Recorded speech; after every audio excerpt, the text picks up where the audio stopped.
¿Cómo están? ¿Están mal? ¿Por qué están mal? Ah, el examen, bueno. A la vez que está demasiado largo para el poco tiempo. Sí, eso sí es cierto.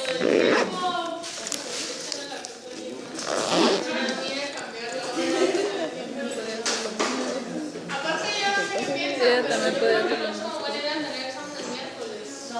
Digo yo en general, o sea, lunes y martes como que no estuvieron en clase.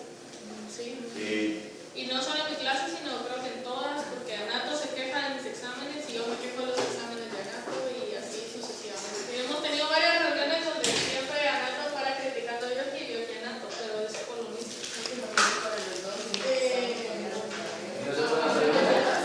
Y para así cuando digamos que se queda así como a mí cuando hay yo y cuando hay Anato. Es que tampoco podemos. Tenemos que Entonces, yo lo entiendo, sí, les vi las caritas la semana pasada, creo que todo el mundo estaba por colapsar, así que tomé la decisión de que vamos a ir más despacio. Pero vamos a ir más despacio no para que se acomoden, no para que puedan dormir más, sino vamos a ir más despacio para que puedan ponerse al día, ¿sí? Vamos a ir despacio para que les dé tiempo de leer, para que no hayan excusas, para que puedan venir preparados. Lo del día y la hora de los exámenes no lo decido yo, ¿sí? Este año pasó la decisión de alguien más y ya no puedo hacer nada al respecto. Ya alegué lo que tenía que alegar para que me lo regresaran el lunes y no funcionó, ¿sí? Entonces, eso, ¿sí? ¿Quiénes fueron a la feria el fin de semana? Una persona. Vaya, sí,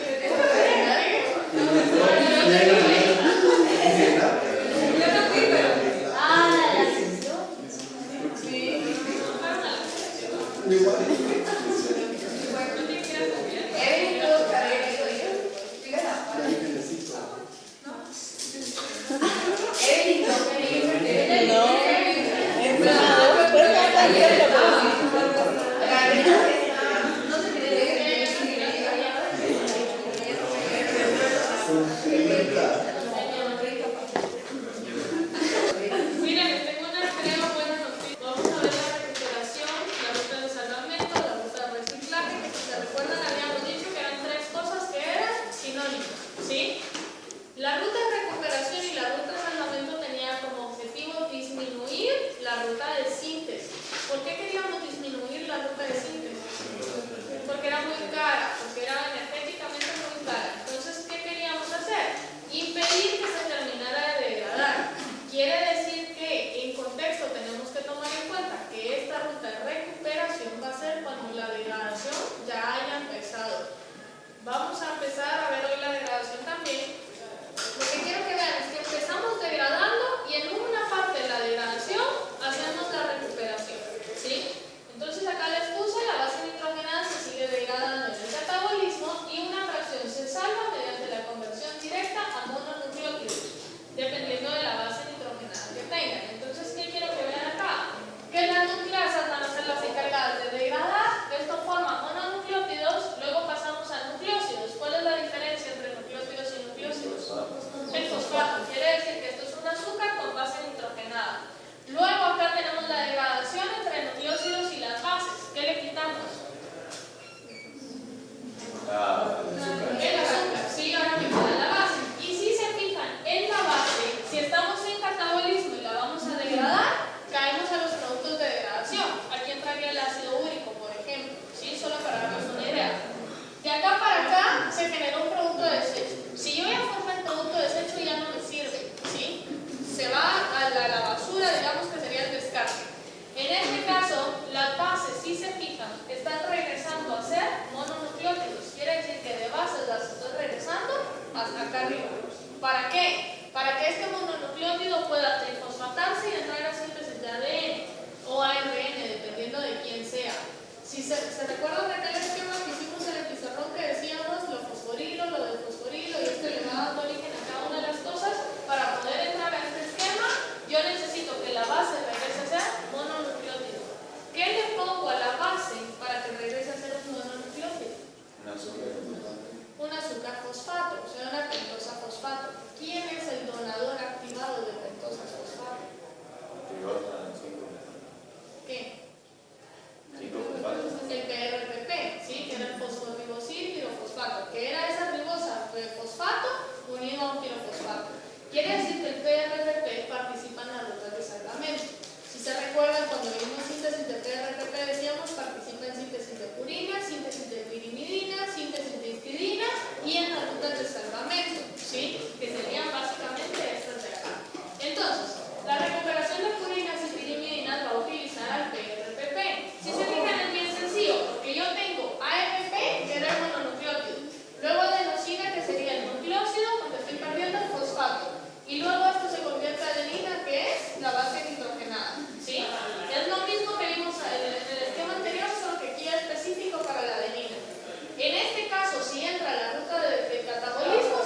pasa acá? Si se fijan, tengo el IMP que se deriva de adenosina que puede terminar siendo hipoxantina.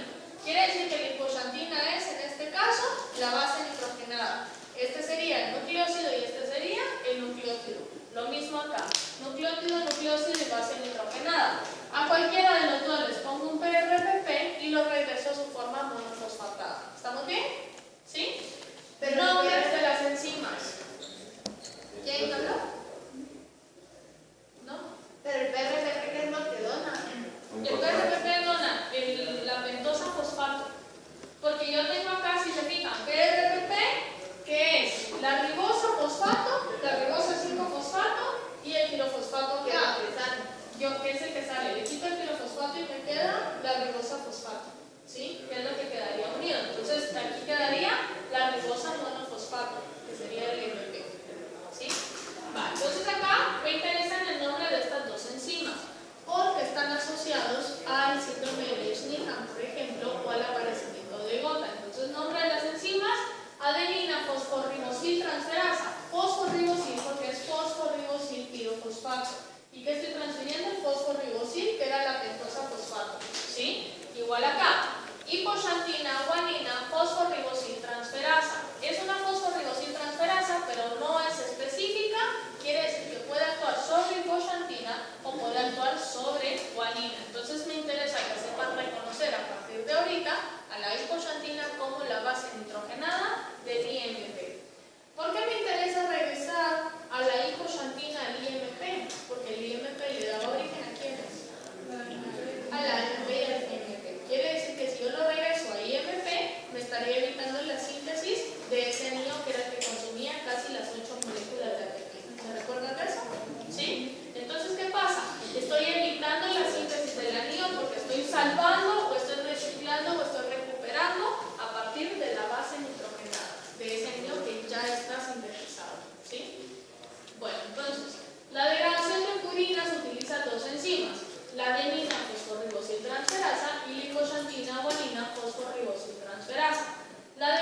ácido úrico, pero las pirimidina no, ¿sí? Entonces vamos a ver ahorita esa formación de ácido úrico.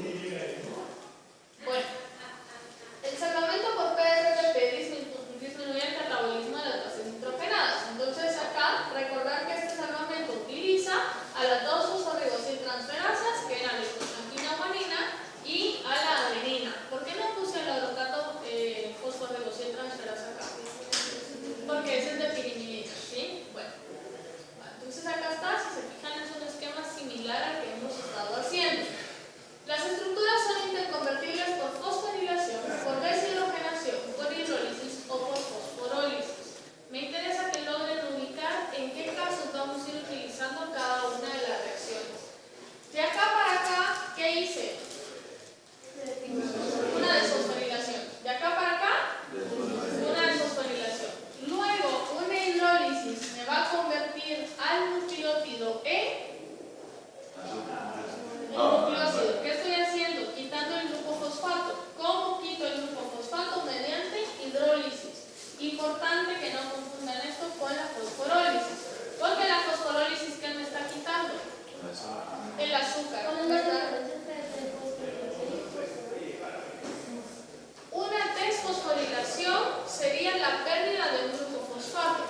La fosforólisis es que un grupo fosfato está rompiendo, no se está incorporando a la estructura ni se está quitando, sino está rompiendo. Así como en la hidrólisis una molécula de agua rompe, en fosforólisis una molécula de fósforo se rompe. ¿Sí? No necesariamente la estructura, sino viene de afuera. En cambio, en la desfosforilación el fósforo está en la estructura y la estructura está perdiendo un grupo fosfato. ¿Sí? Va. Entonces decíamos, las 5 nucleosidasas son 5 nucleosidasas porque lo que están haciendo es rompiendo el enlace que está en la posición 5. ¿Quién se unía a la posición 5 del azúcar? La base. El fósforo, la base se unía a la posición número 1. Si se recuerdan, si dibujamos un nucleótido, es más fácil poder entender el nombre. Si se recuerdan, el azúcar tenía una forma, algo así. Este era el carbono numérico, quiere decir que la base nitrogenada iba el carbono número 1, carbono 2, carbono 3, carbono 4, esto tenía otro carbono que era el carbono 5, y a este carbono se unían todos los fosfatos. Si esto es una 5' nucleosidasa, si se recuerdan, el azúcar se designaba por los signos prima, ¿sí? Es una nucleosidasa porque me va a dar un nucleósido. ¿Estamos bien? Porque al momento que yo rompa este enlace, lo que me queda es un azúcar con base nitrogenada. Y luego, ¿qué pasa? Esto lo rompe entonces una molécula de agua, que sería la que utilizara la 5-nucleosidasa, y esto lo vamos a romper por fosforólisis, que la ruptura la haría un fósforo inorgánico. ¿Estamos bien? Quiere decir que la hidrólisis me da un nucleósido y la fosforólisis me da una base nitrogenada. ¿Estamos claros acá? ¿Sí? Si se fijan, prácticamente lo mismo pasa con los desoxis que con los ribonucleótidos normales. De acá para acá esto seguiría siendo entonces una hidrólisis y de acá para acá esto seguiría siendo una fosforólisis. ¿Qué es esto que está acá? La ruta de salvamento, la ruta de recuperación. ¿Sí? Bueno. ¿Por qué esta flecha? Por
que si para sintetizar IMP a GMP yo necesitaba ponerle un grupo amino y para sintetizar IMP a AMP yo necesitaba ponerle un grupo amino, si yo le quito el grupo amino a la AMP, ¿en qué se convierte?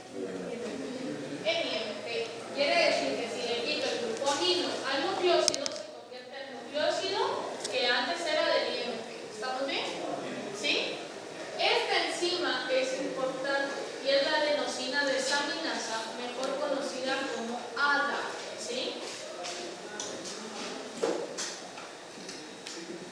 Adenosina desaminasa. Esta adenosina desaminasa se han hecho estudios actualmente en donde se ha visto que el aumento de esta enzima puede servir en líquidos corporales, entiéndase líquidos pericárticos, líquidos pleurales o líquidos cefalorraquídeos, como diagnóstico de tuberculosis, ¿sí? Porque la tuberculosis lo que hace es estimular la degradación de nucleótidos, ¿sí? Entonces, me interesa que sepan ubicarla en qué parte es que participa. Entonces, acá está. De acá para acá habíamos dicho que es una reacción de ¿qué?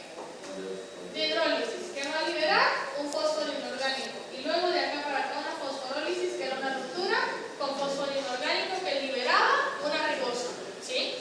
Entonces acá tenemos adenosina desaminasa que permite conectar esta parte de acá y la AMP desaminasa porque lo que estamos haciendo es quitando un grupo amino en ambos casos, ¿sí? Como les dije, para la síntesis yo le ponía el grupo amino, para la degradación ahora se lo quito. ¿Estamos bien? ¿Sí? Va. Luego tengo IMP a XMP, que era el intermediario del xantilato, si se recuerdan, que era el oxidado y luego acá laminación. Esta es la síntesis. La degradación sería una desaminación, ¿sí? Igual de acá para acá, una hidrólisis y luego una fosforólisis. Si se fijan, tengo acá la purina nucleósido fosforilasa, ¿sí? Que me permitiría entonces hacer este paso de acá para acá, ¿sí? Y de acá para acá sigue siendo una hidrólisis normal. ¿Estamos bien? ¿Se entiende acá? Si se fijan, el esquema puede interconectarse de muchísimas formas. Luego tenemos acá que la hipoxantina. ¿Quién era la hipoxantina?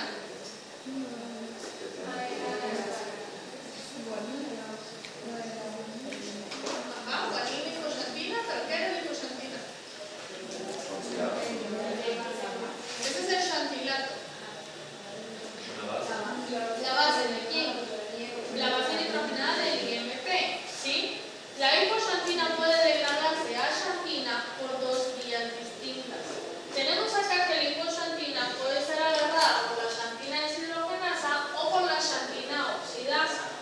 Si se fijan, una está liberando peróxido de hidrógeno y la otra está liberando NADH. Quiere decir que no tienen nada que ver las reacciones, sin embargo el nombre les permite saber qué es lo que está haciendo. Si es una oxidasa está liberando un radical libre, si es una deshidrogenasa está liberando electrones, ¿sí? ¿Qué me forma esto? La xantina.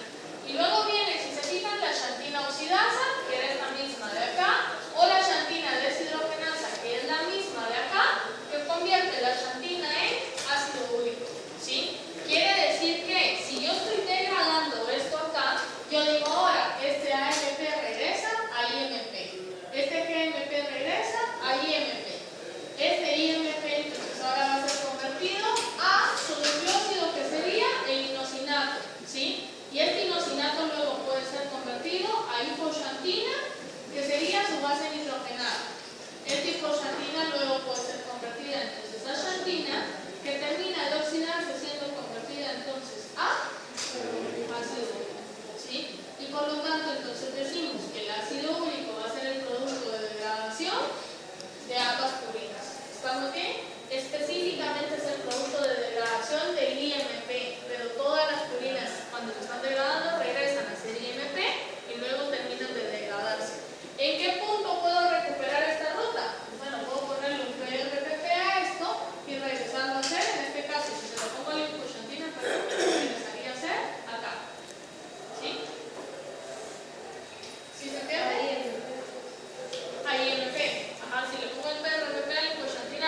algo interesante acá es que lo puede agarrar la xantina deshidrogenasa y luego agarrarle la xantina oxidasa, por ejemplo.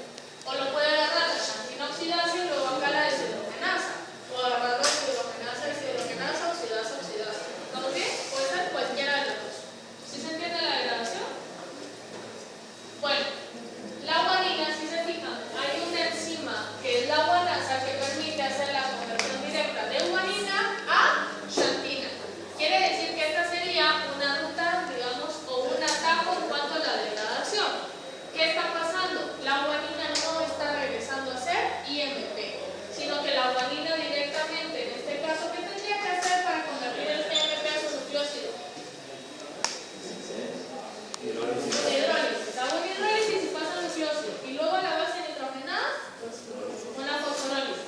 Esta guanina puede convertirse a hipoxantina por medio de la guanasa y la hipoxantina caer a ser ácido úrico.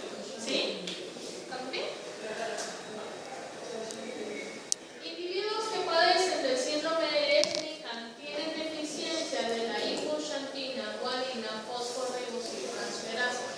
Si tengo deficiencia, esta enzima, ¿en dónde participa? En el salvamento, ¿sí? Participan en la recuperación. Puede tener más si no le importa. Vale, entonces, participa decíamos en la conversión de acá para acá, ¿sí? Si tengo deficiencia de esta enzima, ¿qué está pasando? No hay recuperación. Si no hay recuperación, ¿qué va a pasar con las células?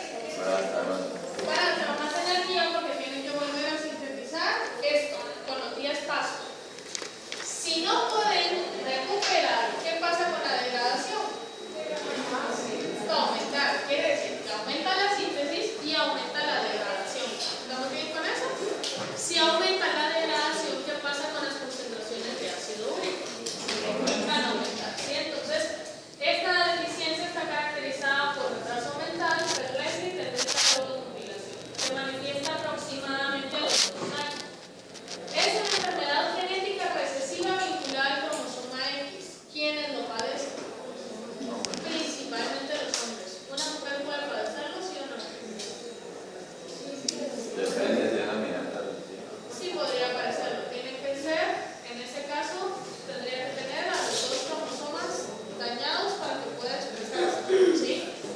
Es recesiva.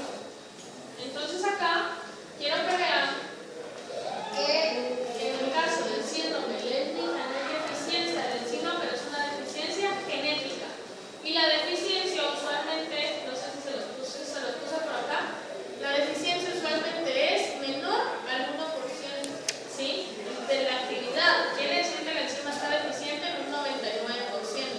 Quiere decir que hay un poquito de rutas de recuperación, pero es muy baja. Quiere decir que el catabolismo siempre va a estar aumentado. Entonces, las características bioquímicas de la enfermedad es que tienen excreción hasta 6 veces más del ácido úrico que una persona normal. Pregunto, ¿qué pasa si una persona tiene niveles bajos de ácido úrico? ¿Es bueno o malo? Bueno. Bajos por debajo del valor de referencia. ¿Por qué?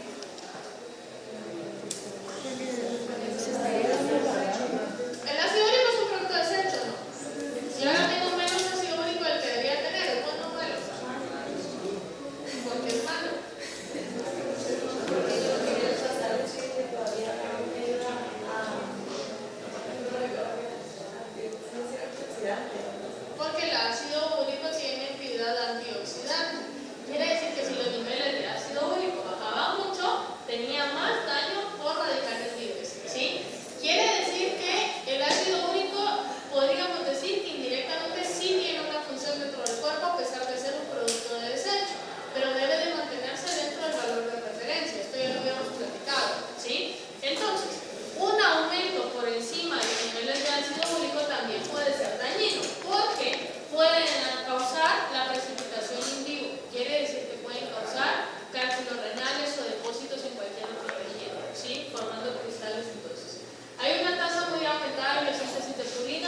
entonces, la ruta de salvamento, ¿qué es lo que hace?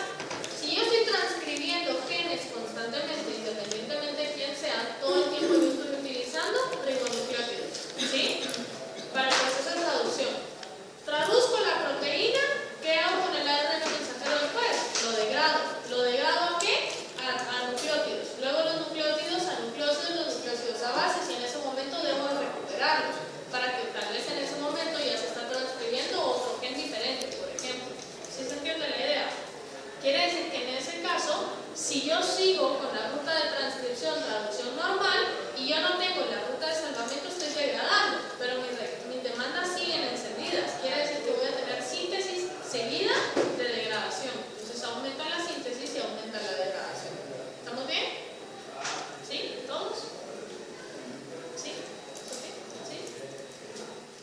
Al carecer de lipoxantina guanina fosforibosiltransferasa, entonces se da la producción de ácido úrico y no se convierte a IMP y GMP en la ruta de salvamento. Se sabe que el cerebro es especialmente dependiente de estas vías de reciclaje, lo cual posiblemente explica el daño del sistema nervioso central de los niños que lo padecen. ¿Sí? ¿Qué pasa con la gota? ¿Qué es la gota? Acumulación de ácido úrico. Los pacientes con síndrome de Leigh-Hunt tienen o no acumulación de ácido úrico. Sí, porque producen ácido úrico hasta 6 veces por encima del valor de referencia. Quiere decir que en teoría un paciente de síndrome de Leigh-Hunt se vería como un paciente gotoso. ¿Estamos bien? Veamos qué pasa con la gota. Es una enfermedad causada por sobreproducción o excreción inadecuada de ácido úrico. Por eso es que se acumula. ¿Sí? Se da por deficiencia en lipoxantina guanina fosforibosiltransferasa. ¿Cuál es la enzima deficiente en pacientes con síndrome de Leigh-Hunt? La misma enzima. Pero tiene que haber alguna diferencia. ¿Hay algún paciente, niño de 2 años que padezca gota, sí o no? Usualmente, ¿qué edad tienen los pacientes que padecen gota? ¿Cuánto es grande? Cuando tengan 40 van a pensar que 40 no es lo suficientemente grande, ¿sí? 45, 50 por ahí, ¿sí? Puede ser dependiendo de la predisposición genética que aparezca antes, ¿sí? Yo conozco gente de menor de 30 años que tiene gota, ¿sí? Pero depende otra vez de la genética. Estos pacientes empiezan a acumular ácido úrico también por deficiencia de esta enzima. Pero si está apareciendo hasta los 40 años, pongamos, la enfermedad es genética, ¿sí o no? ¿Cómo la clasifica? ¿Ah? ¿No lo escucho? Adquirida. Adquirida, tampoco. ¿Es una enfermedad crónica? Sí. ¿Cómo les dicen cuando a las personas ancianas, por ejemplo, padecen de diabetes o empiezan con artritis o empiezan degenerativas? Son enfermedades degenerativas, ¿sí? Quiere decir que van apareciendo conforme la célula va sufriendo daño. En este caso, la predisposición genética sería que la enzima se les arruine antes del tiempo, por ejemplo. ¿Sí se entiende? ¿Sí? O sea, que la enzima se degenere antes del tiempo, ¿sí? Deja de funcionar, quiere decir que la actividad empieza a disminuir. Si la actividad empieza a disminuir, empieza a haber disminución en las rutas de salvamento. Hay menos recuperación de purinas y más producción metabólica, quiere decir que aparece más ácido úrico, ¿sí? Por lo tanto se puede acumular. Entonces, ¿qué diferencias hay entre estas dos patologías? A ver, deficiencia enzimática es la misma. La actividad enzimática, ¿qué porcentaje de actividad enzimática les dije que tenía un paciente con Leigh-Hunt? 1% o menor al 1%, ¿sí? Quiere decir que un paciente con gota tiene que tener un porcentaje más alto, ¿sí? Entonces acá está, los pacientes con gota conservan incluso hasta el 10% de la actividad enzimática. Que 10% comparado con el 100%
Todos.